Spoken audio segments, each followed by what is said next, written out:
The second book of Kings. Moab rebelled against Israel after the death of Ahab. Now Ahaziah fell through the lattice of his upper room in Samaria and was injured. So he sent messengers and said to them, "Go, inquire of Beelzebub, the god of Ekron, whether I shall recover from this injury."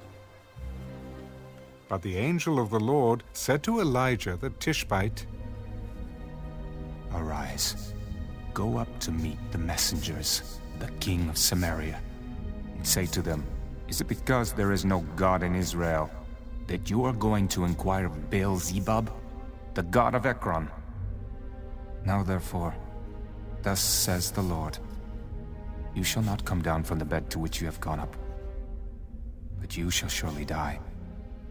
So Elijah departed, and when the messengers returned to him, he said to them, "Why have you come back?" A man came up to meet us and said to us, "Go, return to the king who sent you, and say to him, thus says the Lord, is it because there is no God in Israel that you are sending to inquire of Beelzebub, the god of Ekron? Therefore you shall not come down from the bed to which you have gone up, but you shall surely die." What kind of man was it who came up to meet you and told you these words? A hairy man wearing a leather belt around his waist. It is Elijah, the Tishbite. Then the king sent to him a captain of 50 with his 50 men. So he went up to him, and there he was, sitting on the top of a hill. And he spoke to him.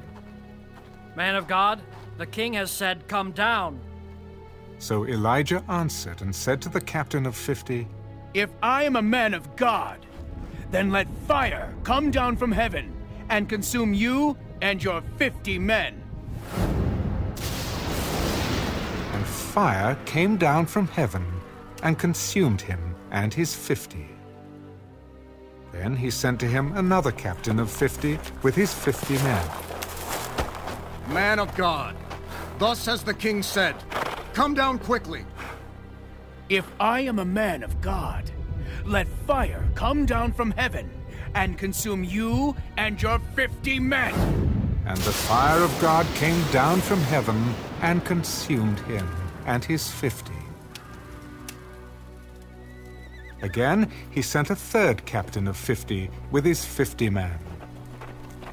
And the third captain of 50 went up and came and fell on his knees before Elijah and pleaded with him, "Man of God, please let my life and the life of these 50 servants of yours be precious in your sight. Look, fire has come down from heaven and burned up the first 2 captains of 50s with their 50s. But let my life now be precious in your sight." And the angel of the Lord said to Elijah, "Go down with him. Do not be afraid of him." So he arose and went down with him to the king. Then he said to him, "Thus says the Lord, because you have sent messengers to inquire of Beelzebub, the god of Ekron, is it because there is no God in Israel to inquire of his word? Therefore you shall not come down from the bed to which you have gone up, but you shall surely die." So Ahaziah died, according to the word of the Lord which Elijah had spoken. Because he had no son, Jehoram became king in his place, in the 2nd year of Jehoram, the son of Jehoshaphat, king of Judah. Now the rest of the acts of Ahaziah which he did, are they not written in the book of the Chronicles of the kings of Israel?